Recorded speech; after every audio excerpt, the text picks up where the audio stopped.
Baik, Assalamualaikum warahmatullahi wabarakatuh. Salam sejahtera bagi kita semua dimanapun kita berada. Salam pejuang lingkungan, kita jaga alam, alam jaga kita. Baik, Sobat Hijau, yaitu orang yang peduli dan sadar akan pentingnya lingkungan hidup bagi kehidupan kita manusia akhir zaman. Perkenalkan, saya Hanifan dari Dinas Lingkungan Hidup Provinsi Jawa Barat akan memaparkan suatu kondisi persampahan di Provinsi Jawa Barat.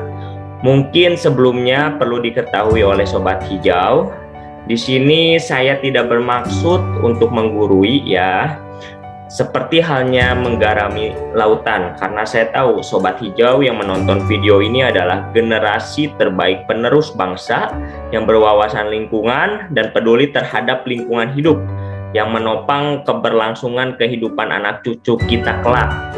Selain itu juga yang saya paparkan bukan menjadikan seseorang itu menjadi seseorang yang pintar, tetapi diharapkan menjadi seseorang yang memiliki kesadaran yang tinggi dalam hal lingkungan hidup ini.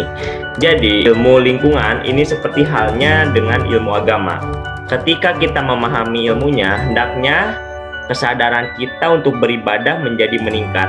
Bukan hanya menjadi pintar, bahkan iblis pun lebih pintar dalam memahami ilmu agama, karena dia tahu kisah agama samawi dari Nabi Adam hingga Nabi Muhammad SAW. Namun iblis itu malah mengingkarinya. Maka dari itu mari kita bersama membuka hati, membuka pikiran, dan tidak mengingkari dalam hal lingkungan hidup ini. Kami ada di Jalan Kawaluyaan Indah Raya nomor 6 Soekarno-Hatta. Nah, bagi rekan-rekan sekalian yang ingin bertemu saya, ingin berdiskusi masalah persampahan dan ingin berkolaborasi atau kerjasama ya dalam hal pengelolaan lingkungan hidup, mangga silahkan main ke kantor kita. Kita ada di lantai 4 ya. Di sana ada ruang seksi pengembangan kapasitas dan kemitraan. Mari kita ngobrol, diskusi masalah kebangsaan ini sambil menikmati secangkir kopi hangat. Kita jaga alam, alam jaga kita. Next, mungkin sebelum mulai slide selanjutnya, di sini saya ada tayangan video yang diposting. Mungkin ada sebagian Sobat Hijau yang sudah melihat, ada sebagian yang belum melihat tayangan video ini. Jadi ada cuplikan video di mana pimpinan kami, Ibu Kepala Dinas, Ibu Prima Mayaning Tias, sedang berkunjung di tempat pemrosesan akhir atau disebut TPA. Bagaimana kondisi TPA itu sudah sangat mengkhawatirkan sehingga berdampak terhadap pengelolaan sampah di Bandung Raya ini.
Seperti yang kita tahu, permasalahan sampah ini tidak bisa diselesaikan oleh Dinas Lingkungan Hidup saja.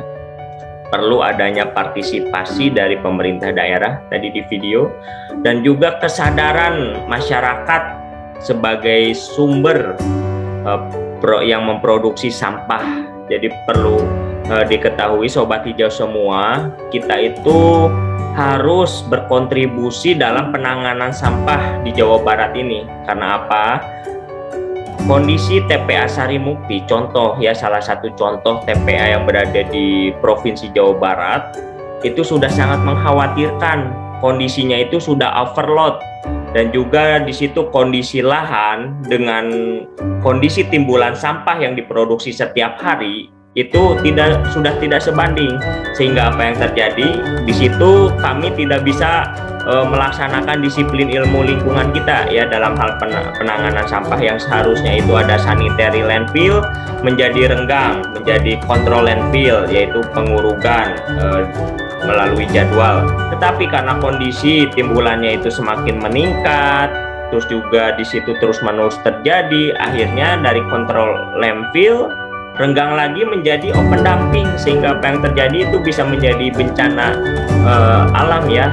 Belum lagi dampak terhadap kondisi lingkungan masyarakat Sarimukti di sekitarnya yang merasakan di situ sampah setiap hari di lingkungannya banyak bibit penyakit, ada tikus, ada nyamuk, ada lalat, terus juga pencemaran lingkungan, pencemaran air, terus juga adanya pencemaran udara, bau busuk yang dirasakan oleh masyarakat Sarimukti. Perlu Sobat Hijau ketahui juga, kondisi lahan TPA di Jawa Barat itu sangat krisis. Ya seperti yang kita bayangkan, mana ada sih masyarakat yang mau wilayahnya dijadikan tempat pemrosesan akhir. Ya pasti kan nggak mau ya, misalnya Sobat Hijau di kecamatannya dijadikan TPA, pasti tidak mau. Maka dari itu ini merupakan suatu krisis, perlu adanya penyelesaian persampahan dari sumbernya. Bila tidak mau ya nanti di kemudian hari bisa saja kita itu tidak memiliki TPA lagi, sehingga akibatnya kita tidak ada gunanya membuang sampah pada tempatnya karena tidak bisa diangkut karena kita tidak memiliki TPA. Next. Nah, Sobat Hijau, di sini saya jelaskan sedikit mengenai timbulan sampah di Provinsi Jawa Barat. Pada tahun 2018 menurut Jakstrada, ya ini data yang saya ambil ya, di Jawa Barat tersebut terdapat 24.790 ton per hari timbulannya ya. Bisa kita bayangkan 24.790 ini disimpan di kelurahan Sobat Hijau, disimpan ke dalam kamar Sobat Hijau semua, pasti itu nggak akan hilang. Terus juga disimpan dalam waktu, misalnya Sobat Hijau menyimpan di kamar sampah tersebut 50 tahun sampai Sobat Hijau menua, rambutnya putih sampai ubanan, sampah itu masih tetap ada. Nah, begitupun kondisi pengelolaan sampah di Provinsi Jawa Barat. Timbulan tersebut akan terus ada dan tidak akan hilang sampahnya, kecuali hanya sampah-sampah organik. Tetapi kondisi sampah anorganik itu tidak akan hilang di dalam bumi kita ini, sehingga banyak pencemaran di laut, di sungai, di darat, dan juga di tanah yang kita rasakan. Nah, dari situ juga cemaran dari kota kabupaten di Das Citarum. Seperti yang kita tahu, pemerintah Provinsi Jawa Barat memiliki program Citarum Harum. Ya, di Citarum Harum ini alhamdulillah pencemaran sungai kita ini cenderung sekarang itu cemarannya sedang ya, yang asalnya tercemar berat menjadi sedang. Nah, mumpung masih sedang, mari kita jaga dengan menyelesaikan permasalahan sampah dari kita sendiri dengan kita mau memilah sampah. Karena bila mana sampah ini dibiarkan meskipun sepele, tidak kita kelola, kita tidak memilahnya dan dibuang pada tempatnya, akhirnya menyerahkanlah pada kami Dinas Lingkungan Hidup di TPA. Tetapi lahan TPA menjadi kritis, menjadi krisis juga yang kita rasakan, sehingga kita di ke depannya tidak memiliki lahan lagi. Nah, ini begitupun di masalah persampahan di Metro Bandung, jumlahnya itu 4.739 ton. Selanjutnya, nah inilah bentuk kesadaran masyarakat dalam memilah sampah di Jawa Barat itu masih sedikit ya kesadarannya. Sebetulnya kita itu memiliki program namanya Bank Sampah, yang dimana masyarakat ketika memilah sampah, baik itu ada sampah plastik, sampah logam, terus juga sampah kaca, itu masih memiliki nilai ekonomis yang dapat membantu menopang perekonomian di masyarakat. Nah, ini contoh 5 bank sampah induk terbaik di Jawa Barat saja kondisinya masih minim dalam hal pengelolaan sampah, seperti Kabupaten Ciamis yang mampu mengelola sampah sampai 108 kilo per hari, yang dimana timbulan sampah di kota Ciamis itu 496.000 kilo per hari. Nah, dari sini persentase rata-rata pengurangan sampahnya itu 0,02%. Nah, sedangkan target dari Jakstrada ya, kebijakan strategi pengelolaan sampah daerah, kita itu diharapkan bisa memilah sampah sampai 30% dari timbulan sampah. Nah, diharapkan dengan adanya peran serta dari Sobat Hijau dalam hal pengelolaan sampah, mau memilah sampahnya, persentase pengurangan sampah itu dapat meningkat, sehingga insya Allah kita itu akan mendekati angka 30% di tahun 2025. Maka dari itu saya mengajak, hayu bersama Sobat Hijau semua untuk memilah sampahnya di rumah, lalu kita salurkan ke bank sampah. Bila mana belum ada bank sampah, kita salurkan ke platform teknologi ya. Di sini kita ada aplikasi Octopus dan juga ada aplikasi dari Greeny. Ya, nanti di video selanjutnya akan saya bahas secara spesifik. Nah, di sini realitas sampah yang terjadi di masyarakat, bahkan di lingkungan saya sendiri, Sobat Hijau, yang dimana setiap harinya masyarakat kita itu memproduksi sampah. Tadi di Jawa Barat ada 24.000 ton per hari. Nah, ada beberapa kriteria perilaku masyarakat yang tidak sadar dalam mengelola sampah. Ada masyarakat yang membakar sampahnya, ada masyarakat yang membuang sampahnya sembarangan, ada sampah yang dikelola dibuang pada tempatnya, dimasukkan ke dalam tong sampah, dan juga ada masyarakat yang membuang sampahnya ke sungai. Nah, ini kehidupan realita kita sehari-hari. Nah, dari masyarakat pertama yang membakar sampah, dia itu secara tidak sadar banyak menzolimi orang. Bagaimana tidak, sampah yang dibakar khususnya ada mengandung plastik, itu seperti yang kita ketahui bersama Sobat Hijau, itu mengandung volatil, gas karsinogenik yang dapat membahayakan kehidupan organ tubuh kita. Contohnya ketika kita menghirup gas tersebut, kita bisa beresiko kanker paru-paru karena adanya perubahan mutagen dari bahan kimia yang kita hirup. Selanjutnya juga adanya infeksi saluran pernafasan akut atau ISPA yang dapat beresiko terhadap kita yang menghirup pembakaran sampah, dan juga kita itu ikut berkontribusi untuk terjadinya climate change atau perubahan iklim yang diakibatkan karena efek gas rumah kaca. Seperti yang kita tahu, ketika misalnya ada emisi karbon yang terbakar lalu dia itu ke udara, di udara itu bumi itu terselubungi oleh gas karbon. Nah, ketika kondisi gas karbon tersebut menyelubungi bumi, ada sinar matahari masuk ke dalam bumi, dan ketika memantulkan cahaya yang seharusnya dipantulkan kembali ke luar angkasa, itu tertahan oleh emisi karbon, sehingga mantul lagi lah ke bumi ini. Sehingga apa yang terjadi, suhu kita menjadi tinggi, suhu bumi. Kita ngerasain mungkin tahun 90 Bandung itu adem misalnya, tapi sekarang Bandung itu terasa panas. Dan juga seperti yang kita ketahui bersama, dulu tahu di Indonesia itu rutin dan pasti dalam setahun itu ada 2 musim, ada kemarau dan juga hujan. Nah, tetapi karena adanya climate change ini, keseimbangan alam menjadi berubah, musim kita itu nggak karuan, sehingga dari musim yang nggak karuan ini tubuh kita beradaptasinya menjadi kaget sehingga banyak orang yang sakit. Selanjutnya ada juga orang, di sini ada foto orang membuang sampah di mobil secara ikhlas membuang sampah dan merasa tidak berdosa. Nah, padahal di sisi lain menurut ilmu agama kan kebersihan adalah sebagian dari iman. Nah, tetapi di sini dari sebagiannya saja sudah tidak ada ketika membuang sampah sembarangan. Seperti yang kita tahu, dia tidak merasa nggak apa-apa lah, mobil saya itu bersih, saya sudah menjalankan keimanan saya dalam hal kebersihan. Tetapi biarlah masyarakat itu yang terkena dampak pengelolaan sampah yang tidak tepat, sehingga banyak di sini masyarakat yang terdampak karena bencana alam, sehingga dari tumpukan sampah di jalan yang tidak dikelola menyebabkan banjir, bencana banjir.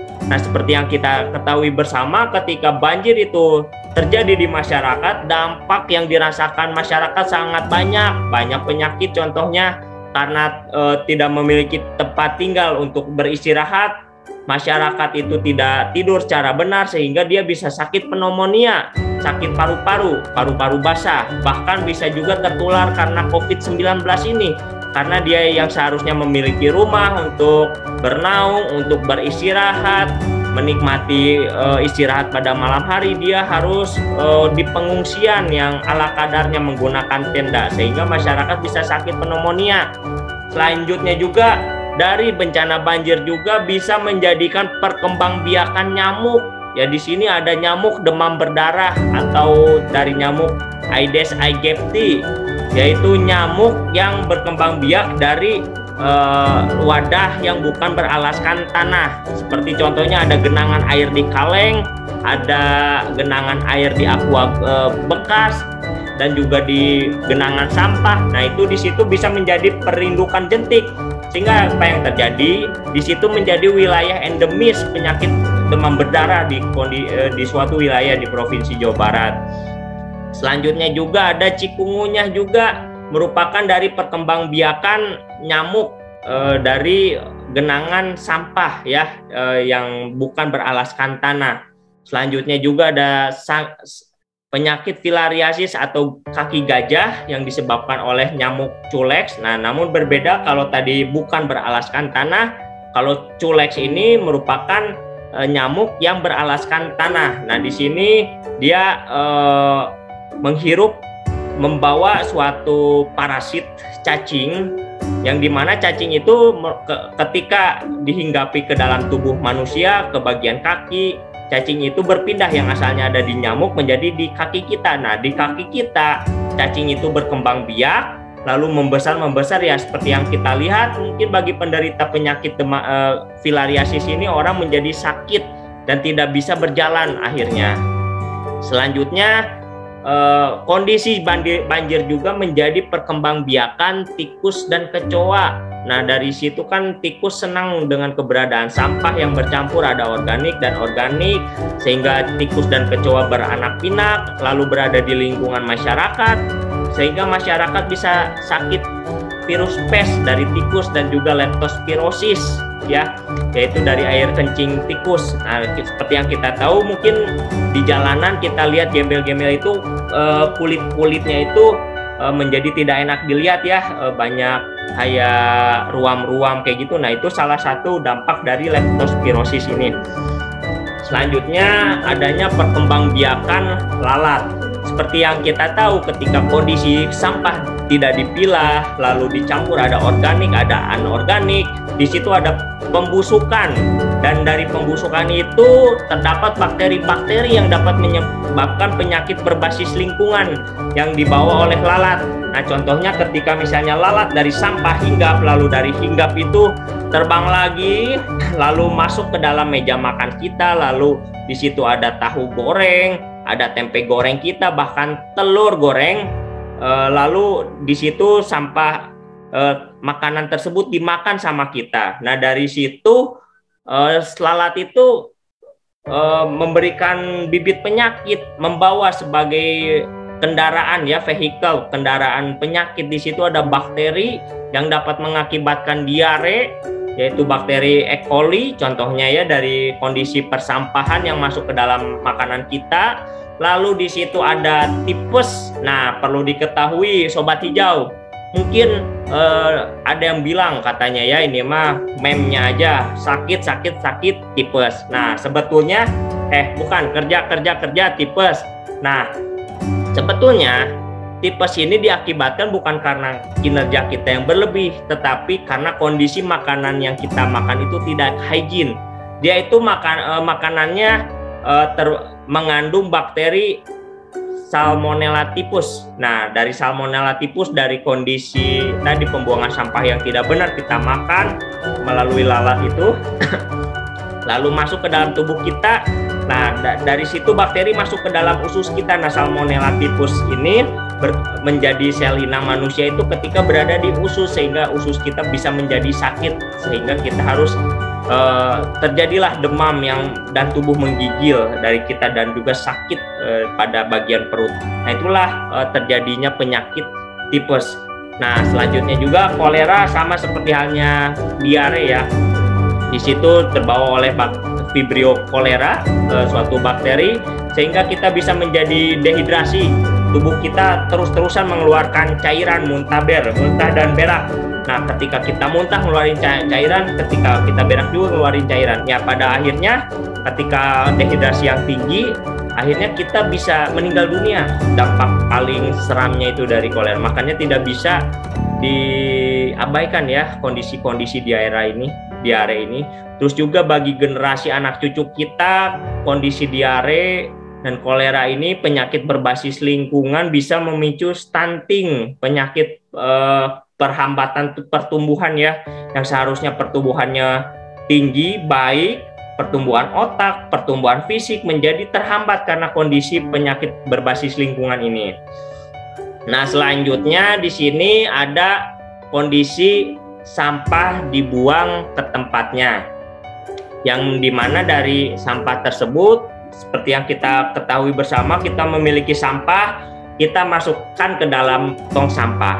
Nah, di sini perlu Sobat Hijau ketahui, kebiasaan lama ini tidak menyelesaikan masalah, hanya membawa suatu masalah dari satu tempat ke tempat lain, dari rumah kita ke TPA, sedangkan dari TPA itu masalah tidak selesai-selesai, dan akhirnya lahan TPA kita menjadi krisis dan kita tidak memiliki lahan lagi. Nah, selain itu juga ketika sampah itu kita kumpulkan ke tempat sampah, sampah kita itu diangkut melalui dump truck atau mobil sampah. Nah, seperti yang kita ketahui, dari dump truck itu menghasilkan air lindi.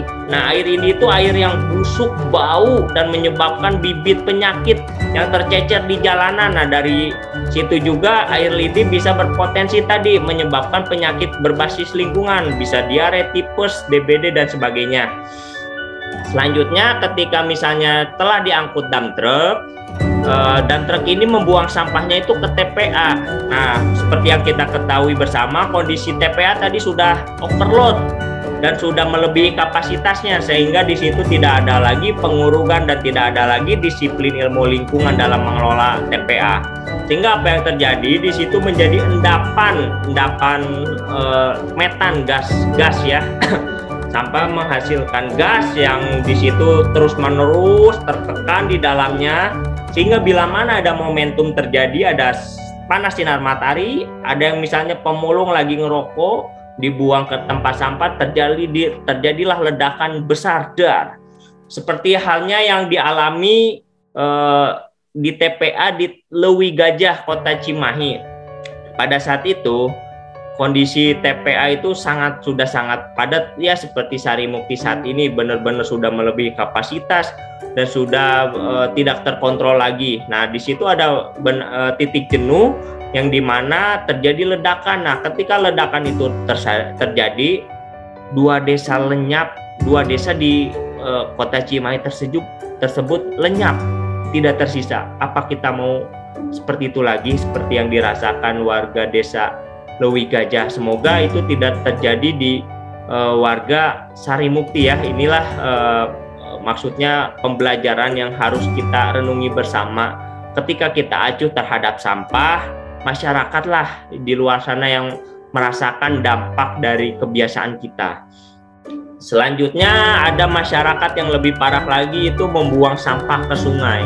Pada dasarnya sungai itu diibaratkan gambaran untuk kehidupan, di mana manusia bisa menikmati airnya yang mengalir, manusia bisa menikmati habitat sungai tersebut, ada ikan dan juga ada udang yang kita bisa manfaatkan dalam air sungai tersebut.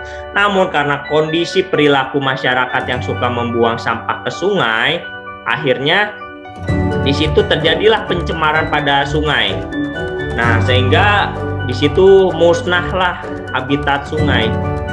Dan juga mungkin dulu pada zamannya generasi baby boom pada tahun 60-an, 70-an ya, mungkin generasi tersebut masih bisa merasakan kondisi lingkungan dari sungai itu. Air sungai itu bila diibaratkan seperti adem sari, sejuk, airnya bening, biru, terus juga bisa diminum, terus juga ikannya itu bisa dipancing lalu bisa kita memakannya. Namun kita ya generasi milenial ini sudah tidak bisa merasakan kenikmatan sungai ini.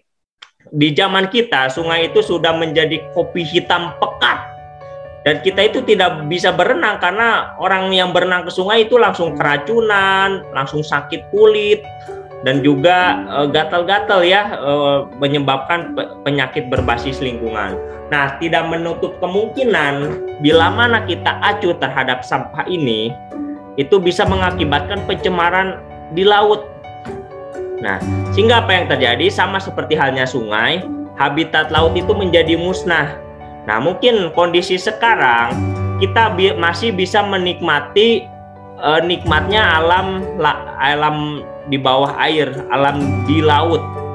Kita masih bisa berenang ke Pangandaran, kita masih bisa berenang ke pantai Santolo. Namun di masa yang akan datang bila kita masih acuh tidak mempedulikan sampah, buang sampah sembarangan, masih membuang sampah ke sungai, nah kita itu di masa yang akan datang cucu kita itu sama seperti kita tidak bisa berenang di sungai, anak cucu kita di masa yang akan datang tidak bisa berenang lagi di laut.